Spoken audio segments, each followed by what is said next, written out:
So a very, very brief history of the piano as an instrument.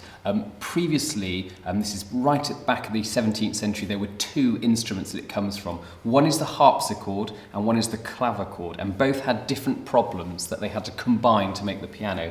The harpsichord looks a bit like this. It's got a long body, it's got rows of strings, but it's got kind of a spindly sound because it produces a sound with a hammer system.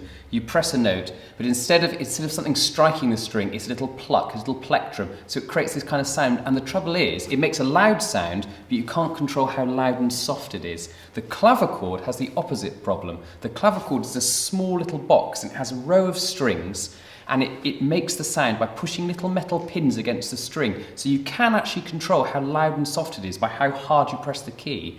But the problem is it's very, very quiet. So the challenge was who could create an instrument that had the volume of the harpsichord but the touch of a clavichord. And the real problem is how do you make the frame? Because with all this tension inside a wooden box, you crank the tension up too much and it's going to crack. And the person who solved that was a man called Signor Cristofori, who was a man who worked in Padua. He worked for the Medici family in Italy. And in about 1700, he invented the first piano, and he called it the snappy title, Cypress Box That Plays Loud Soft. So that's how the piano came about. So he took that, he mastered that design of actually a series of hammers that strike the string, and he winched them up against this big bridge and a soundboard, and that's how the modern piano came in about the early 18th century, and it developed from there.